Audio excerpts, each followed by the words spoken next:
오늘은 10월 마지막 주일입니다. 왜 이렇게 시간이 빨리 가는지. 성경 66권 중에 가장 슬픈 노래, 가슴 아픈 노래를 정해라면 바로 오늘 우리가 읽은 에레미야 애가입니다. 에레미야 선지자는 이 에레미야 애가를 기록한 이후에 그의 닉네임이 눈물의 선지자라는 그 호칭이 따라다닐 정도였습니다.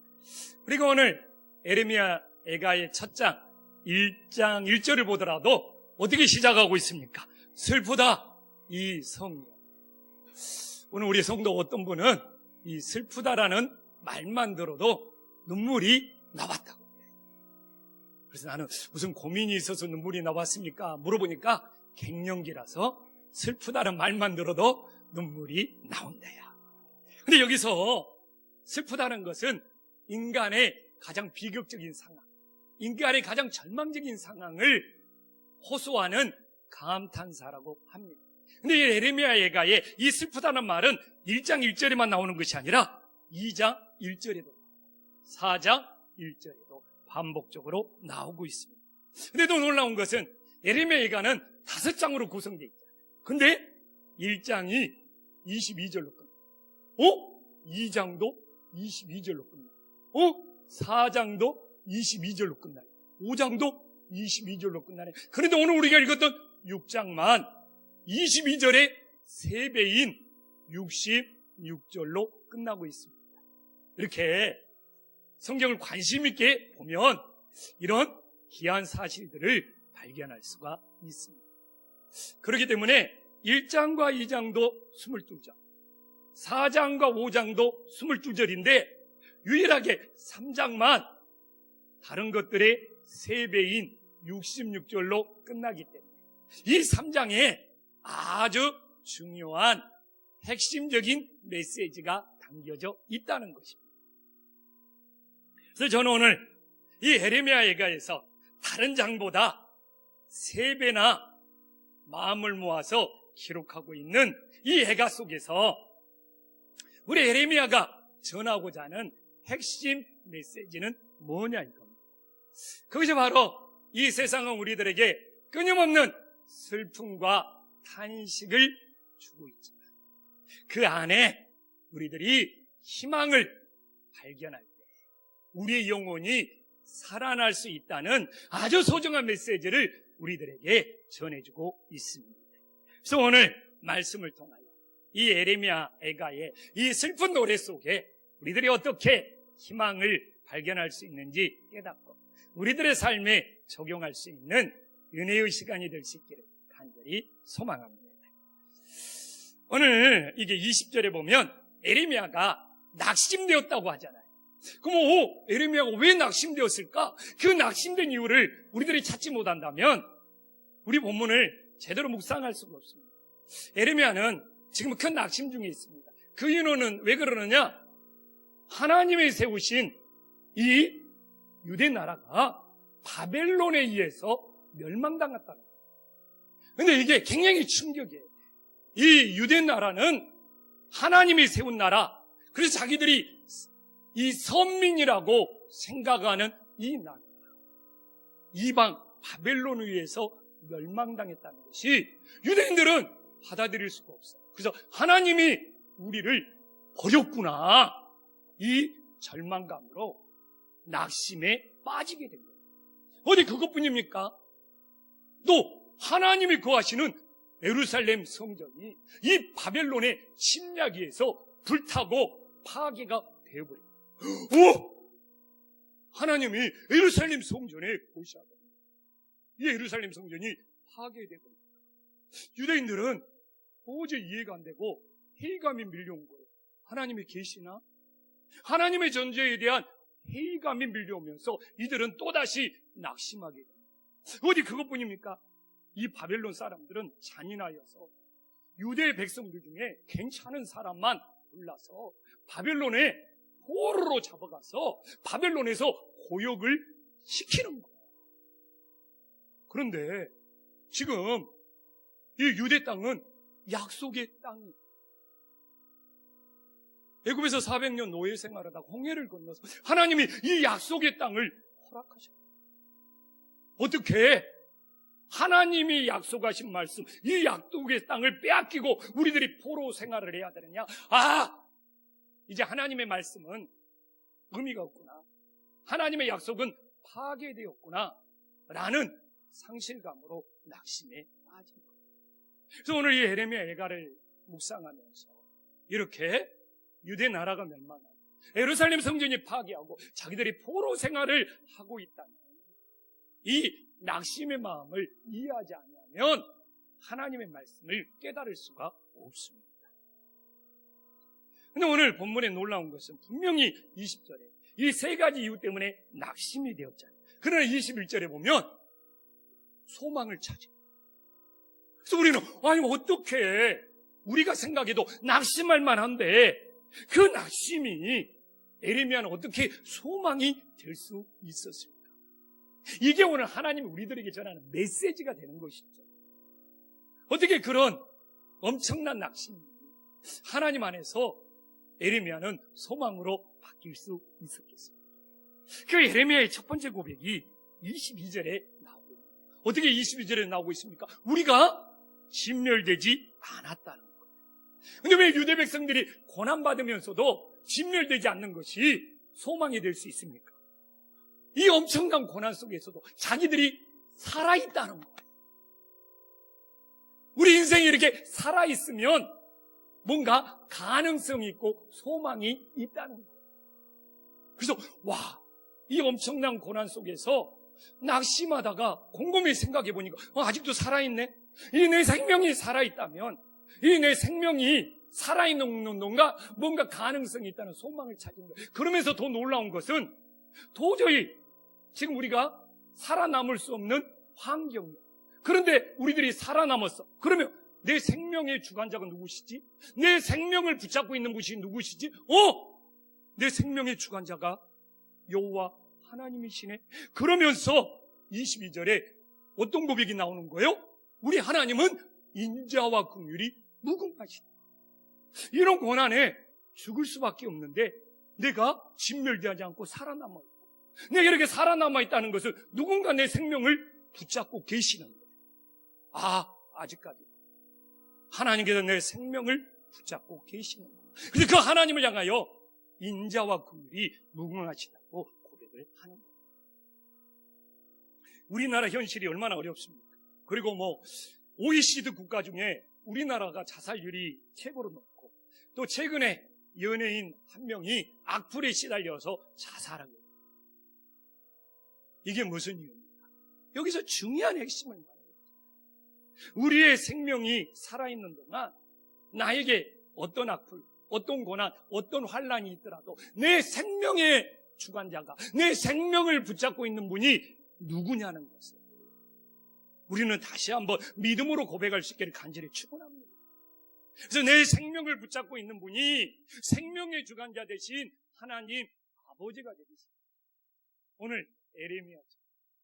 내가 세상에서 엄청난 고난이 있을 때 그래도 이런 고난 속에 내 생명을 주관하시는 그 하나님 예레미야처럼 인자와 긍휼이 무궁하시다고 고백할 수 있는 하나님의 자녀들이 될 수 있기를 간절히 소망합니다. 또 한번 봐보십시오. 오늘 예레미야는 아침이 새롭다고 우리들에게 23절에서 말해주고 있습니다. 이것들이 아침에 새롭다는 거예요. 근데 이 정도 고난이면 저녁에 눈을 감으면 아침에 눈 뜨고 싶죠. 예레미야가 우리는 지금 애가를 짓기 전에 예레미야가 52장까지 기록했어요. 거기에 그런 내용들이 나와요. 예레미야가 잠들면 아침에 눈 뜨고 싶지 않았다는 내용들이. 그만큼 나라가 멸망하고 예루살렘 성전이 파괴되고 포로 생활하는 것이 앞이 보이지 않는 절망과 낙심이었어요. 그래서 눈을 감으면 아침에 눈 뜨고 싶지 않다는 그런 고백들이 나옵니다. 근데 예레미야 애가에 와서는 이것이 아침에 새롭다. 왜 그럴까요? 뭔가 기대하는 것이 생겼다는 거예요. 이게 저도 이제 이 나이 되니까 삶이 반복해요. 막 얘들도 다 크고 새로운 것이 없어. 그러니까 반복되는 이 루틴 속에서 아침에 눈을 떠도 새로운 것이 없어. 그 말은 뭡니까? 내가 뭔가 기대하는 것이 없다는, 어떤 말하지 않아도 드러나는 것이죠. 근데 이렇게 아침이 새롭다는 것은 뭔가 기대하는 것이 있습니다. 그러면 에레미야는 왜 그렇게 저녁에 눈을 감으면 아침에 눈을 뜨고 싶지 않았던 에레미야가 왜 아침이 새로운 아침이 되어서 뭔가를 기대하게 되었느냐. 그래서 오늘 말씀은 이 에레미야하고 계속 에레미야 52장과 연결해서 같이 봐요. 근데 일일이 다 보려고 하면 너무 시간이 부족해요. 그건 성경 공부 시간이에요. 그러나 몇 구절만 한번 찾아볼게요. 에레미야 29장 10절에 보면 다 함께 읽어보겠습니다. 시작.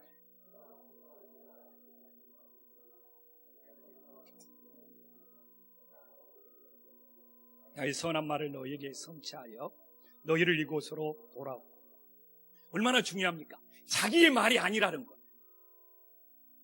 그러면서 여호와께서 이같이 말씀하셨다는 거예요.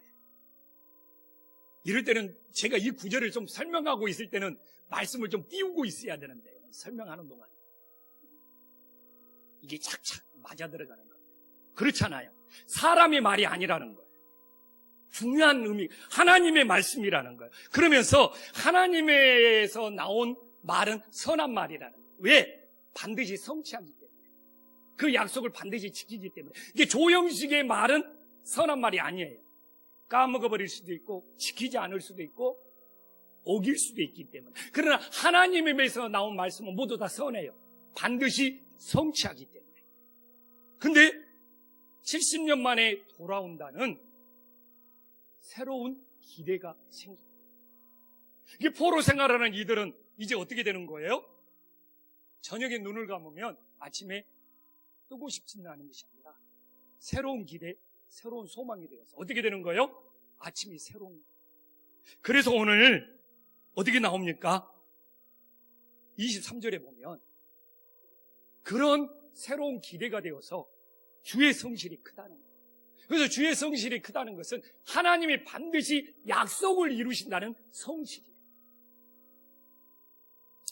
그래서 어떻게 보면 지금의 시대가 고난의 시대, 어려운 시대, 너무 힘들어서 진짜 저녁에 눈을 감으면 아침에 에레미야처럼 눈 뜨고 싶지 않을지라도 오늘 에레미야가 하나님의 약속의 말씀을 붙잡았습니다. 그 약속의 말씀을 이루실 하나님을 기대하기 때문에 새로운 아침을 맞이했던 거죠. 저도 이 말씀이 너무 은혜가 되어서 나도 하나님의 약속의 말씀을 붙잡고 아침마다 눈을 뜰 때 그 하나님께서 그 약속을 이루실 그 새로운 아침을 맞이하고 싶다는 그런 기도를 할 수 있었습니다.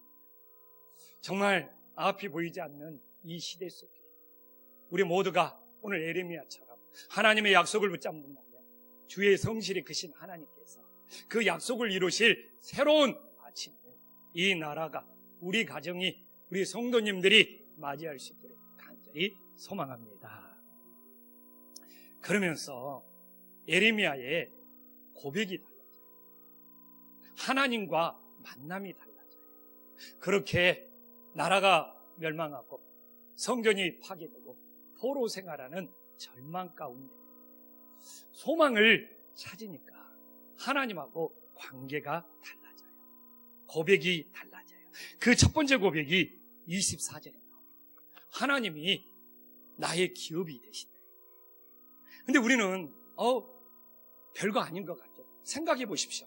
모든 걸 잃어버렸는데 지금 어떻게 나라를 잃어버렸는데 성전이 파괴되었는데 포로 생활하는데 하나님 앞에 원망과 불평이 부글부글 끓어야 되는데 우리 에레미야가 달라졌어요. 우리 에레미야가 변화되었어요. 소망을 찾으니까 하나님이 나의 기업이 되신 거예요. 그럼 우리는 어떻게 모든 것을 잃어버리는 에레미야가 어떻게 여호와는 나의 기업이라고 고백할 수 있는지 그걸 묵상해야 되지 않습니까? 이게 에레미야 52장 가운데 나오는 내용이에요. 에레미야가 실제 나 모든 걸 잃어버렸습니다, 나는 아무것도 없습니다, 그 탄식을 에레미야 그 52장 중에 이렇게 나오고 있습니다.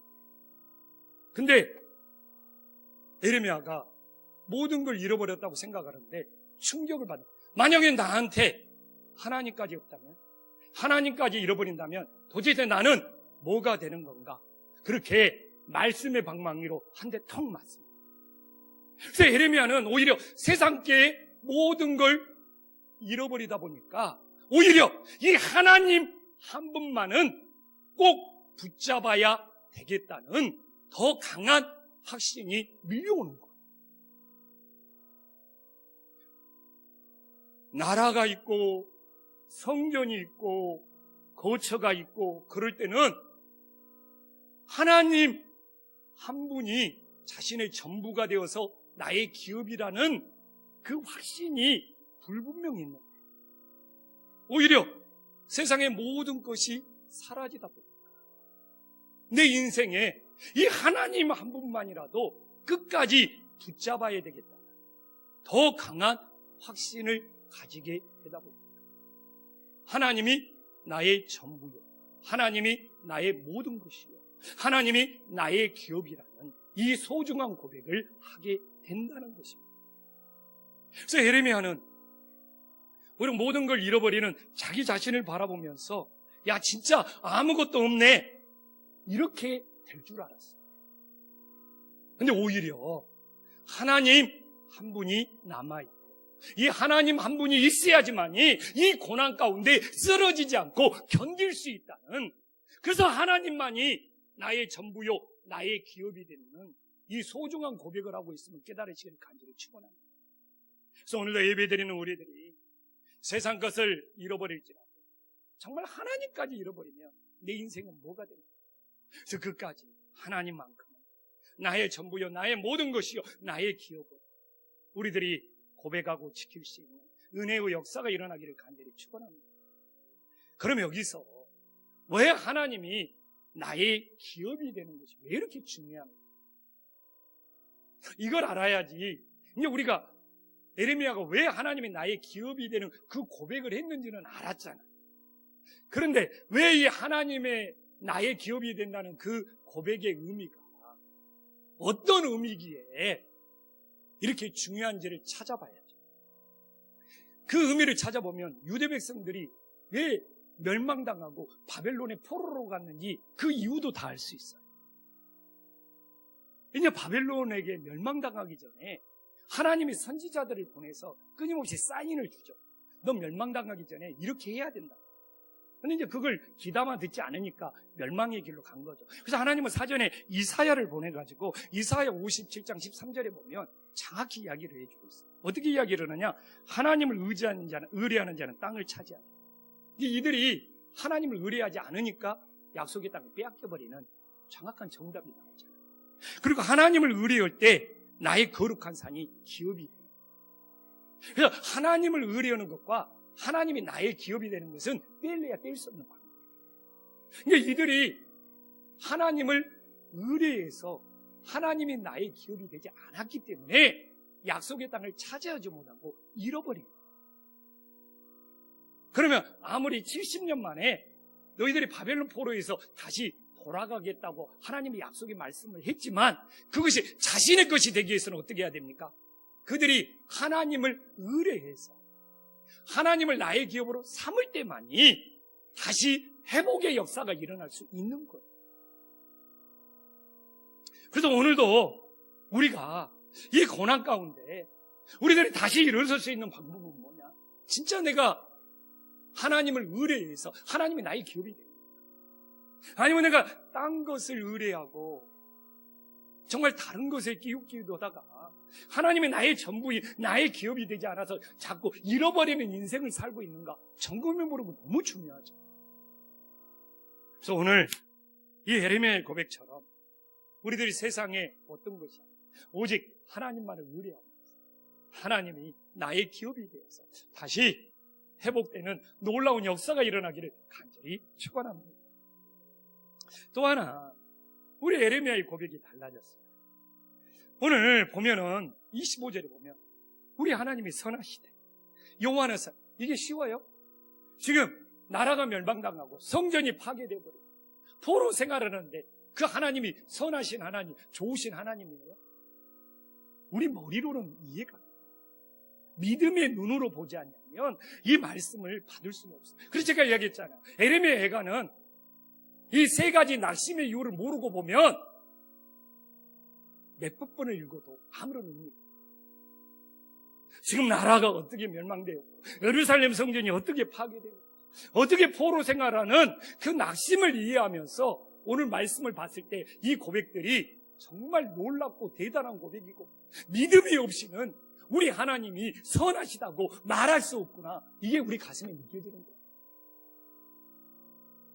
그러면 중요하잖아요. 어떻게 이런 상황에서 여호와는 선하시다고 고백할 수 있을까?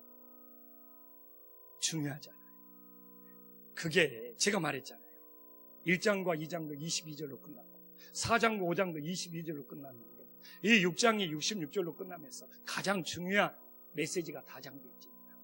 근데 그 중요한 메시지 중에서도 오늘 본문에 에레미야의 삶을 바꿔버리는 터닝 포인트가 나와요. 그 말씀이 24절. 에레미야는 어떻게 되었습니까? 지금까지 고난의 현실을 바라보니까 절망밖에 없어요. 근데 24절에 완전히 에레미야가 바뀝니다. 하나님을 바라보는 거예요. 고난의 현실을 바라보는 것이 아니라 하나님을 바라보니까 하나님 앞에 은혜를 받는 거예요. 그래서 오늘 본문에서 제일 중요한 것은 무엇입니까? 고난의 현실이 아니라 하나님을 바라봤을 때 하나님이 우리에게 어떤 은혜를 주시냐. 그래서 오늘 이제 이 하나님을 바라보기 시작하니까 하나님이 에레미야한테 은혜를 줘요. 그래서 그 다음 줄부터는 한 단어 한 단어가 엄청난 의미가 있고 무게감이 있어요. 하나님을 바라보니까 하나님이 어떤 은혜를 주셨어요. 그 첫 번째가 26절. 사람이 여호와의 구원을 바라보고 하나님을 바라보면 뭐가 있다? 구원의 은혜가 있다. 그러니까 24절에 내가 하나님을 바라봐리라. 뭘 바라봐야 되지? 좀 막연하잖아요. 근데 26절이 정답을 주잖아요. 하나님을 바라본다는 것은 하나님의 구원의 은혜를 바라보는 거예요. 이 구원이라는 것은 사람의 힘, 사람의 능력으로 안 되는 거죠. 하나님이 건져주시고 하나님이 살려주시고 하나님이 구원해 주셔야 된다는 것이죠. 그래서 유대 백성들이 고난의 현실만을 바라봤을 때는 낙심만 밀려온 거예요. 근데 어떻게 됩니까? 하나님을 바라보니까 내 힘으로 할 수 없는, 내 능력으로 할 수 없는 이 구원의 희망, 그 구원의 소망, 그걸 바라보게 되는 것입니다. 그래서 오늘도 우리들의 현실만을 바라보면서 낙심하고 절망하는 것이 아니라 정말 하나님을 바라봤을 때 그 세상 것이 회복이 될지 안 될지는 모르지만 그래도 우리의 영혼만은 구원을 받을 수 있다는 그 희망, 그 소망이 있으면 우리들이 다시 한번 깨닫고 은혜 받고 돌아갈 수 있기를 간절히 축원합니다. 또한 우리들이 하나님을 바라보면 어떤 은혜가 있습니까? 평안의 은혜가 있다는 거죠. 오늘 26절 봐보십시오. 에레미야는 잠잠하라고 말합니다. 아니 봐보십시오. 유대 백성들이 지금 마음이 잠잠하게 생겼습니까? 나라가 이 모양 이 꼴이고 지금 성전이 파괴되고 포로 생활하는데 지금 우리 한국 사회가 잠잠합니까? 그냥 여기저기서 그냥 분노가 터지고 그냥 우쪽에 있는 사람은 그냥 좌쪽에 있는 사람한테 그냥 풍랑 일어나서 날리고 좌쪽에 있는 사람은 우쪽에 있는 사람한테 풍랑 일어나서 지금 한국 교회가 잠잠하냐고. 현실을 바라봤을 때 그냥 열만 받는다고 서로 열받는다고. 이게 한국이 상한 창이지 않습니까? 그러나 우리 하나님의 자녀들은 하나님을 바라보면 잠잠함에 평안이 온다. 왜 잠잠함에 평안이 오죠? 여기서 잠잠함이라는 것은 하나님께 맡긴다. 그러니까 마음속에 풍랑이 가라앉고 잠잠함이 찾아오는 거예요. 그게 평안이죠. 그래서 오늘도 우리가 세상에 어떤 문제를 가지고 왔는지 몰라. 그리고 내 마음이 막 출렁일지 몰라. 그러나 하나님을 바라보고 평안히 돌아갈 수 있는 은혜의 역사가 일어나기를 간절히 축원합니다. 이런 좋은 이야기는 옆 사람하고 하고 나눠야죠. 하나님 바라보고 평안히 돌아가십시오. 옆 사람하고 이야기 좀 나누십시오. 이렇게 좋은 이야기는 나눠야지 기쁨이 2배가 되는 겁니다. 또 하나는 무엇입니까? 하나님을 바라보면 어떤 은혜를 주십니까? 26절에 나왔잖아요. 기다림이죠. 여기서 기다림은 뭡니까? 자신의 시간표가 아니라 하나님의 시간표를 따르겠다는 거예요. 자신의 시간표를 따르는 사람은 서둘러요. 기다릴 줄 몰라요. 그러나 하나님의 시간표를 따르는 사람은 기다리는 거예요. 하나님의 인도하심을 기다리는 것이 더 좋다고 고백하는 거예요. 그래서 늘 자신의 시간표를 따르는 사람은 서두르고 급하고 실수하지만 하나님의 시간표를 따르는 사람은 기다리면서 하나님의 인도하심을 구하는 거예요. 제가 10월 들어와서 정말 제가 이게 목회적으로나 굉장히 어려운 일들이 많습니다. 그냥 노예하고 관계도 그렇고 선교사님들하고 관계도 그렇고 그냥 여러 가지로 제 머리가 그냥 아플 정도로 힘들어요. 근데 제가 놀라운 사실은 뭐냐면 내 마음이 잠잠하고 평안하다는 거예요. 왜 그렇지? 막 옛날 같았으면 막 속이 뒤집어지고 그 스트레스가 우리 안에 우리 부교육자들한테도 막 날카롭게 나갈 텐데 오히려 잠잠하고 마음이 평안해지면서 우리 학 목사한테도 조언을 구하고 한별 목사한테도 조언을 구하고 우리 아내한테도 조언을 구하고 내가 왜 그러지? 영식이가 달라졌네? 진짜. 근데 오늘 본문을 보면서 또 하나 느끼 이제는 기다릴 줄 알아야 돼. 저것이 급한 사람은 빨리 처리하고 빨리 해결하려고 해요. 그냥 내 시간표대로. 그래서 내가 잠잠하면 어떻게 됐어? 근데 오늘 본문을 보면서 이제 기다림이 좋다는 것까지도 나한테 적용해야 돼. 그래서 내가 해결하지 않고 하나님이 어떻게 인도하시는가 기다려보면서 바라봐요. 그러고 어제는 내가 용식이가 너무 기특한 거예요. 그리고 야 용식아 너 달라졌다. 네가 이런 상황에서 어떻게 잠잠하면서 기다릴 수 있느냐면서 제 머리를 쓰다듬으면서 야 용식이 너 대견해 이렇게 했다니까요. 이럴 때는 좀 마음에 좀 해주시지. 내가 속이 뒤집어지면 좋겠습니까? 그러니까 여기에 내 신앙 고백이 담겨지는 거예요. 근데 사실 에레미야를 애가를 읽으면서 최근에 신선한 충격을 받았어요. 어떤 충격을 받았는지 압니까?